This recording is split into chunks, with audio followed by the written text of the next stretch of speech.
ना, तुम्ही ताईसाहेब म्हणत नाही, जशाला तसंच आहे आपलं प्रेमाचं नातं. इज्जत आम्ही देतो, पण मला आज आनंद वाटला की त्या 2003 चा उल्लेख झाला. आदरणीय मुख्यमंत्री महोदय, मी तुम्हाला आठवण करून देऊ इच्छिते, म्हणजे तुम्ही सांगू शकता की याचा उगम आपल्या पक्षाच्या नेत्यांकडून झालाय.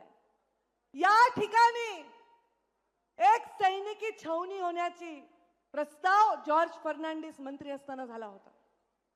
आणि हे पोरं आता घोषणा देत आहेत, युवा आमचे उत्साही, ते कदाचित लहान असतील, रांगत असतील, जन्मलेही नसतील.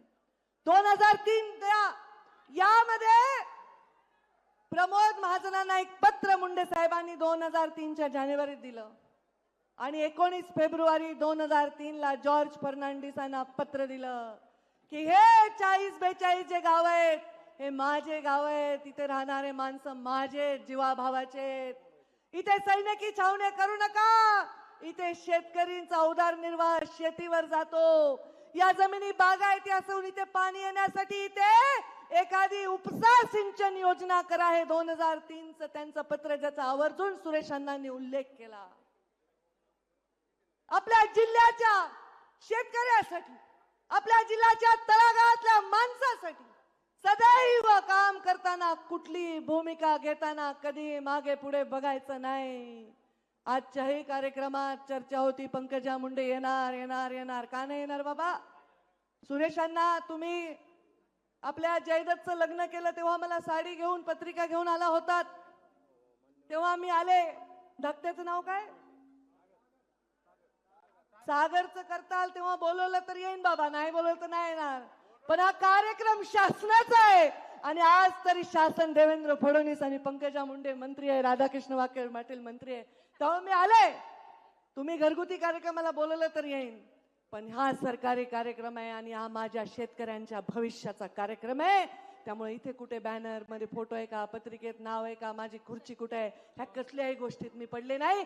तुमच्यात जरी बसून मला बसता आलं तरी मी आले असते, पण माझंही भाग्य मोठं आहे ना. मी पण मुख्यमंत्र्यांची लाडकीच वाटते, कारण मी त्यांच्या हेलिकॉप्टरमध्ये आले. पण देवेंद्रजी फडणवीसांना मला सांगायचंय, बीड जिल्ह्यात जेव्हा 6 पैकी 5 आमदार निवडून येतात तेव्हा तुम्ही मुख्यमंत्री होता. बीड जिल्हा फार लकी आहे, कारण बीड जिल्ह्यामध्ये 19 मध्ये 14 मध्ये 6 पैकी 5 आमदार निवडून आले. आता आमचे सहकारी आमच्या बरोबर आहेत, आमच्यावर राष्ट्रवादी आहे, अजितदादा पवारांचेही आमदार आहेत. आम्ही मरमर करून काम करून निवडून आणलंय. आज आम्ही एकत्र आहोत, ते पालकमंत्री आहेत, त्यांना विश्वास आहे की पालकमंत्री झाल्यानंतर कडकपणे काम करून या जिल्ह्याच्या कानाकोपऱ्यात विकास देण्यासाठी ते आम्हाला नेहमीच सहयोग करतील. पण आज देवेंद्रजी, तुम्ही मुख्यमंत्री झालात तेव्हा पहिल्यांदा आलात, 5 आमदार या बीड जिल्ह्याचे झाले आणि मी पण मंत्री झाले. बघा, मी मंत्री झाले आणि तुम्ही मुख्यमंत्री झाला, थोडंसं लक आमचं पण आहे, पण तुम्ही मुख्यमंत्री झाल्याचा आनंद हा आहे. कुठला अभिनिवेश नाही, कुठला बडेजाव नाही. मला माहिती, जेव्हा हे भाऊबिलीच्या घोषणा देत आहेत, कारण देवेंद्रजींना मी ज्या पद्धतीने ओळखते, तुमच्यापैकी मंचावरचं मला नाही वाटत तेवढं पद्धतीने ओळखतंय कोणी. देवेंद्रजी थोडेसे ओशाळलेत, थोडे लाजायलेत, कारण हे त्यांना कदाचित फार अस्वस्थ करणार आहे.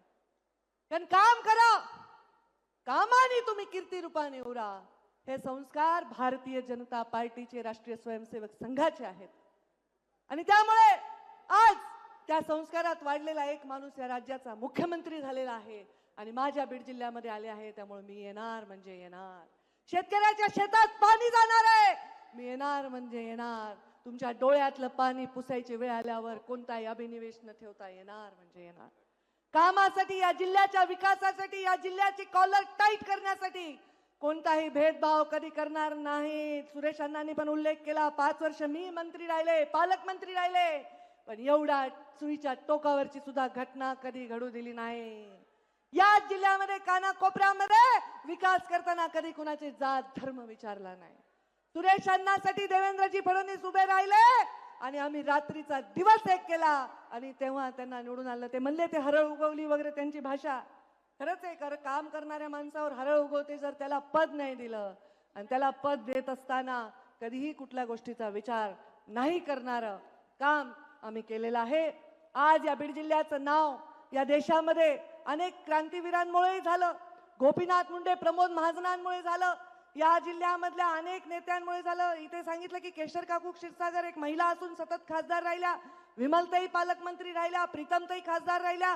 त्यांनी सुद्धा या कुंटेपळची ईसी देण्यासाठी 3 दिवस बसून तिथे ईसी आणून दिली. प्रत्येकाने याच्यामध्ये योगदान दिलेलं आहे. कारण या जिल्ह्यात